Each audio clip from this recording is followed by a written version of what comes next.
está Dios? Es una pregunta que suele aparecer en tiempos de catástrofe, en tiempos de crisis, en tiempos de sufrimiento.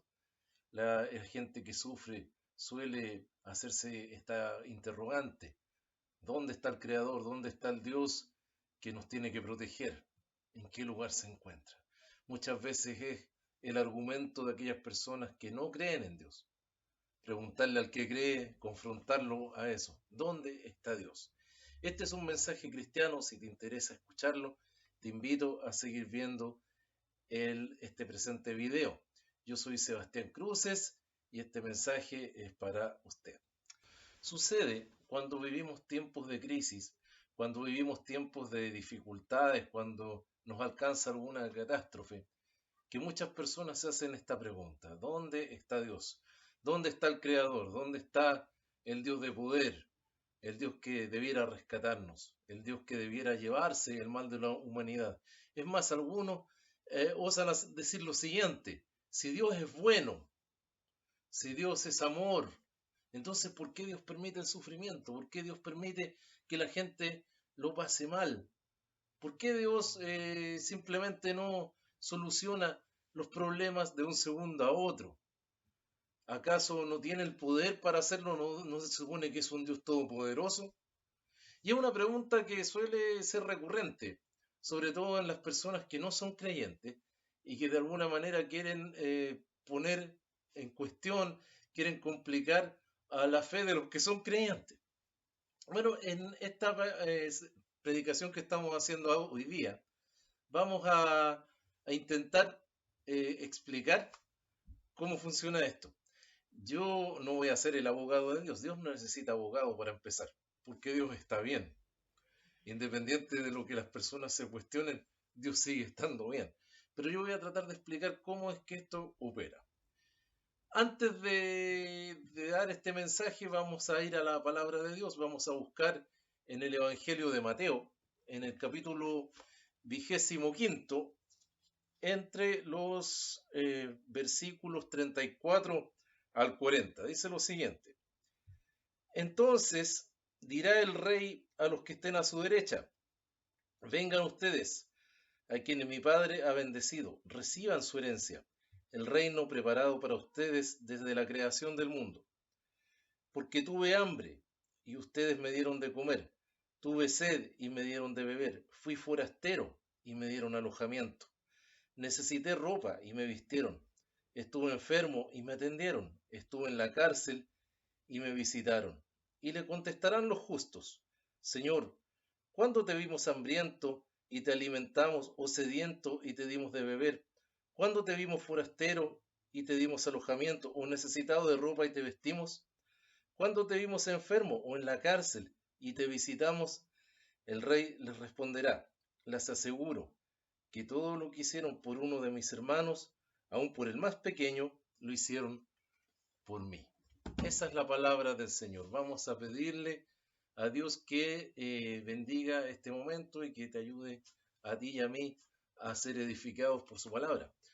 Dios Santo, Padre, en el nombre de Jesús, oramos por esta predicación para que tú nos hables a través de la Biblia. En el nombre de Jesús, amén. Si ustedes se fijan, este pasaje que habla acerca de un acontecimiento futuro, en el día del juicio, ¿ya?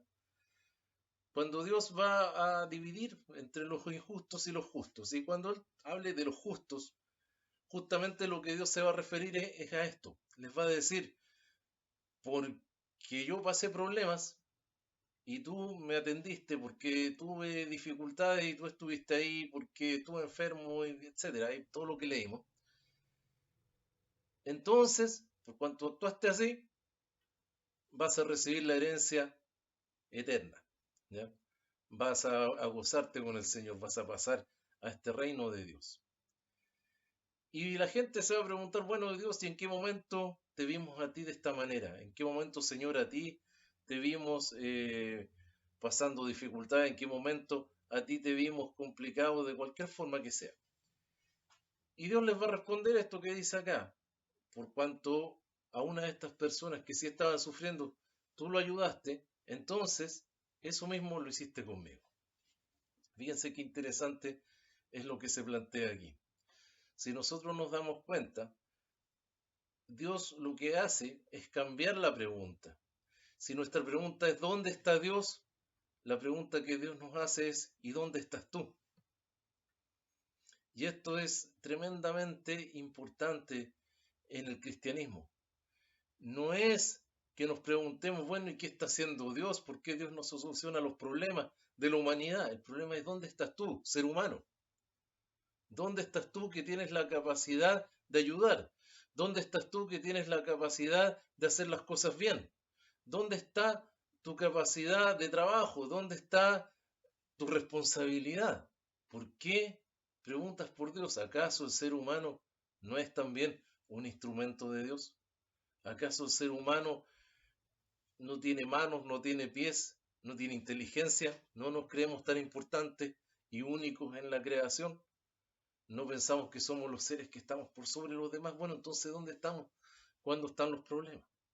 Esa es la primera cosa que nos plantea este pasaje. Cambia la pregunta. Una segunda cosa que plantea este pasaje que es importante, y es que por las cosas malas suceden las cosas buenas. Me explico.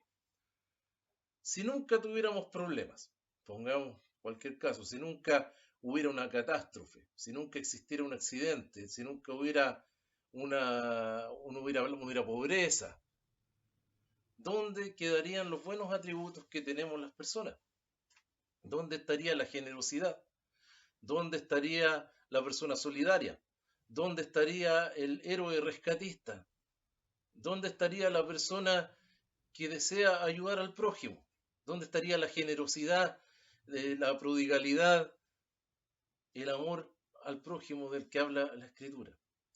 Si nos damos cuenta y somos bien objetivos, estas cosas no existirían si no existieran los problemas. Pero Dios permite que existan los problemas. ¿Y sabe por qué permite que existan los problemas? Para sacar lo bueno de sus hijos, para sacar lo bueno de aquellos que creen en Él, de aquellos que han sido redimidos y comprados por la sangre de Cristo, de aquellos que han aceptado a Jesús como Salvador. Entonces uno podrá decir, ¿y a mí qué me toca hacer en esto? Porque claro, o sea, hay veces en que no podemos ayudar en todas las situaciones, hay veces en que hay situaciones del mundo de las cuales yo estoy lejos o no tengo los recursos para poder ser de ayuda. Pero aquí dice, por cada cosa que hiciste, aquí el pasaje bíblico no nos está llamando a hacerlo todo, sino que nos está llamando a hacer algo, no todo, solamente algo. Pensemos en nuestra vida. Pensemos en nuestro trabajo. Fíjese que una persona que hace bien su trabajo ya está haciendo algo por el prójimo. Una persona que es ética en el cumplimiento de su trabajo. Una persona que permite ser expedito. Yo por eso me sumo a los que han aplaudido en estos días al personal médico, a las personas que pese a la pandemia han salido a trabajar. Porque gracias a esas personas el mundo sigue funcionando. Entonces, cuando hacemos eso nos damos cuenta que Dios es el que nos está permitiendo ser parte de un propósito mayor. Y ese propósito mayor es el socorro de Dios sobre el mundo. Entonces, no debiéramos preguntarnos nosotros dónde está Dios. Debiéramos acordarnos de lo siguiente, que estamos en Semana Santa. El día viernes, ayer, se conmemora la crucifixión de Jesucristo. Y esa crucifixión tiene muchos simbolismos, tiene muchos significados, a eso me refiero. Y uno de esos significados, bueno, el mayor de todos, es que Cristo muere en lugar del ser humano, muere en nuestro lugar. Es sustitutivo. Él era inocente. Nosotros, los seres humanos, la humanidad, ha sido pecadora. Jesucristo murió en lugar de la humanidad. Pero hay otra cosa que Jesucristo está diciendo ahí. Y eso que está diciendo es que Él vino a sufrir a este mundo. Él sufrió. Y Jesús, al estar en la cruz, sufrió la injusticia, sufrió el dolor, la enfermedad, el martirio. Y algo que a Él no le tocaba sufrir porque siendo Dios no tenía por qué sufrir esos males, pero los vivió como un ser humano, lo sintió en su cuerpo como lo siente un ser humano. Por lo tanto, él puede empatizar con nosotros, puede entender lo que nos sucede. Yo le voy a decir algo, ¿sabe dónde está Dios? Dios está con el que sufre. Dios está con el que está enfermo. Dios está con esa persona que a lo mejor en algún país lejano está sufriendo en medio de una guerra civil, con aquel que está siendo perseguido, con aquel que está siendo esclavizado. Dios está con el que está en un hospital, con aquella persona que necesita compañía. ¿Sabe qué? Todas esas personas tienen una compañía, que es la compañía de Dios. Pero esa compañía de Dios también exige nuestra presencia. Exige la presencia del creyente, exige la presencia de aquella persona que cree en Dios y que hace las cosas para ayudar al prójimo. Eso es, en resumen, el amor al prójimo. Y hay algo muy importante en la Escritura. Dice el primer mandamiento, de los 2 mandamientos me estoy refiriendo a los que resumen la ley, no a los 10 mandamientos. Dice que amarás a Dios por sobre todas las cosas. Y el segundo, que dice que no es menos importante, es amarás a tu prójimo como a ti mismo. Eso lo dijo Jesús. Pero dice también, y eso sale en Juan, en la epístola de Juan, la primera, que si nosotros decimos que amamos a Dios, pero no amamos a nuestro prójimo, somos mentirosos. Y eso es un problema un grave problema que existe en el mundo entero. Amar a Dios o decir que uno ama a Dios es fácil, porque a Dios no le vemos, porque Dios es buena onda, porque Dios es grande y no nos trae problemas. Pero amar al prójimo, al problemático prójimo, al prójimo que no siempre hace las cosas como nosotros quisiéramos, a ese prójimo que nos complica la vida, a ese prójimo que no piensa igual que nosotros, a ese prójimo que nos contradice en muchas situaciones. Eso es lo difícil.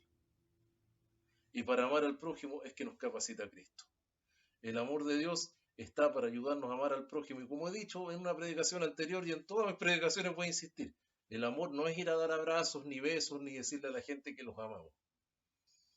El amor es hacer algo por alguien. Y el día de hoy Dios te llama a eso. Espero que el Señor te ayude, me ayude a mí, porque en esto yo también soy débil, como todo el mundo, pero espero que el Señor nos bendiga, nos dé fuerza, nos dé la capacidad de hacer muchas cosas y de orar en favor de las personas, sobre todo aquellos que están lejos de Dios. Pensemos lo siguiente, dijo Jesús que aquellas personas que vieran nuestras buenas obras, bueno, iban a alabar a Dios cuando vieran nuestras buenas obras. Las palabras valen, o sea, los hechos valen más que las palabras. Y eso es algo que todo cristiano debe tener muy presente. Que el Señor te bendiga en este día y te ayude en este día de Semana Santa, día sábado ya, a que pensemos en el gran sacrificio que Dios ha hecho por nosotros y cómo nosotros tenemos que ser transformados por el poder de Dios. Que el Señor te bendiga y te guarde.